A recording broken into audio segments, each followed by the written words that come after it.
Hello friends, I Sneha Mishra welcome you all to the SSM Sharda IAS daily news updates. So let's have a look at some of the featured headlines. PM Modi to inaugurate 7th edition of Rajsuna Dialogue.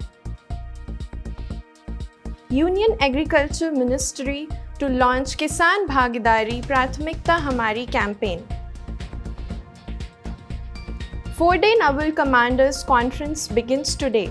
Defence Minister, External Affairs Minister to address the event. India has taken the globally acknowledged initiative of energy transition, says R.K. Singh.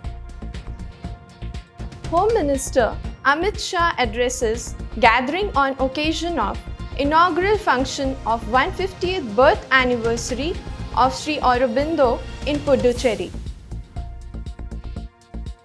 Prime Minister Narendra Modi will inaugurate the 7th edition of the Rajsuna Dialogue in New Delhi today.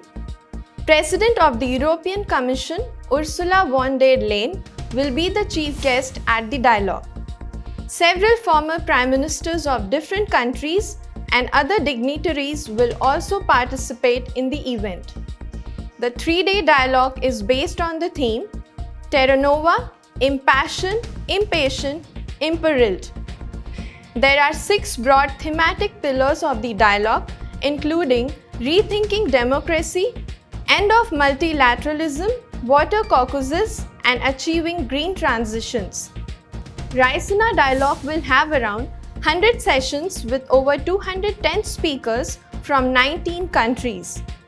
Last year, the dialogue was held in a virtual format due to exceptional circumstances obligated by the COVID-19 pandemic.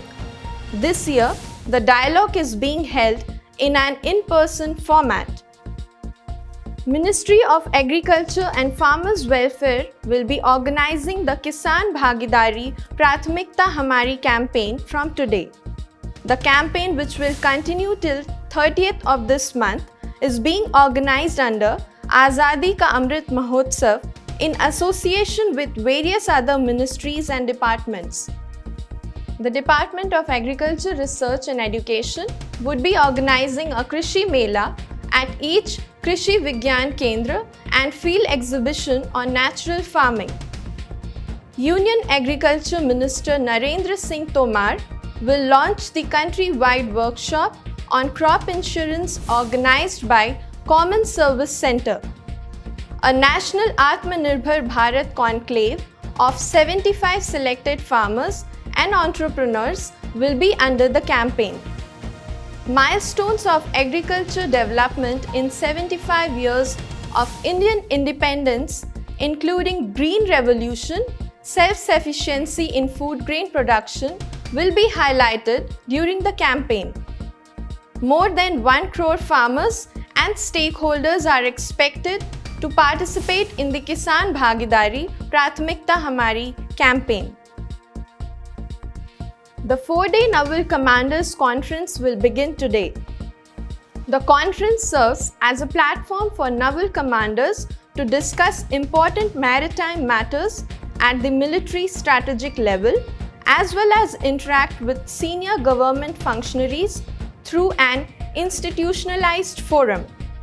Defence Minister Rajnath Singh and External Affairs Minister S. Jaishankar will address and interact with the naval commanders on matters pertaining to national security during the conference. The chiefs of the Indian Army and Indian Air Force will also interact with the naval commanders to address the convergence of the 3 services via a common operational environment, as well as discuss avenues of augmenting tri-service synergy and readiness. The ministry further said that the Chief of the Naval Staff, along with other naval commanders, will review major operational, material, logistics, human resource development, training and administrative activities undertaken by the Indian Navy in the last 6 months and further deliberate upon future plans for important activities and initiatives. The conference would also dwell upon dynamics of the geostrategic situation in the backdrop of the security scenario in the neighborhood, as well as changes emerging due to the ongoing Russia-Ukraine conflict. Union Minister for New and Renewable Energy R.K. Singh and the President of European Commission Ursula von der Leyen visited the International Solar Alliance Secretariat in Gurugram, Haryana today and addressed the industry representatives on solar energy development. The Union Minister is also the President of the International Solar Alliance ISA Assembly. Mr. R.K. Singh noted that India has taken the globally acknowledged initiative of the energy transition. He said it's time for all the countries to come up together and contribute to solving each other's problems. President of the European Commission in her address said that India and the European Union are closely aligned in the fight against climate change.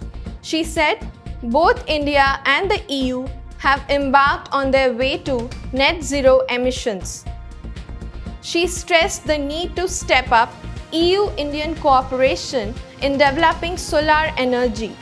She said both the countries can learn from each other on how to finance, promote, and deploy solar energy and how to secure global supply chains and materials needed for solar panels. The European Commission and ISA have had a strong collaboration ever since the establishment of the International Solar Alliance.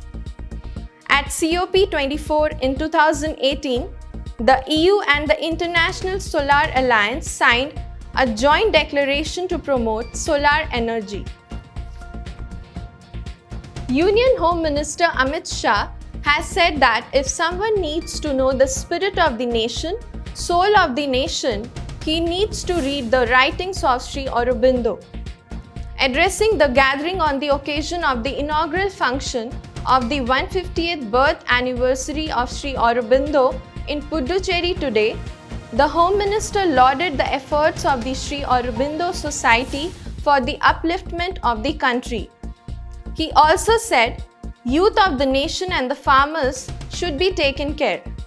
He felt proud that lot of Gujaratis worked with Sri Aurobindo in Gujarat. Mr. Shah said, when Sri Aurobindo was 75 years old, nation got its independence, and when his 150 years birth anniversary is celebrated, nation is celebrating its 75 years of independence.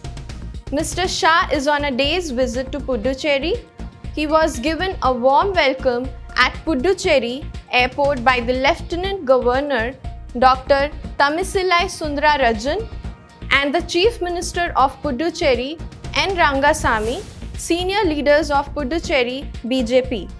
The Home Minister also visited Mahakavi Subramania Bharti's Memorial Museum and Sri Aurobindo Ashram and paid tributes to the noble leaders. Later in the day, he will be laying foundation to various developmental projects. He will also visit the party office and meet the party dignitaries before boarding for Chennai.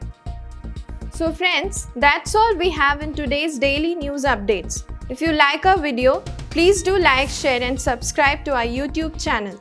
Thank you.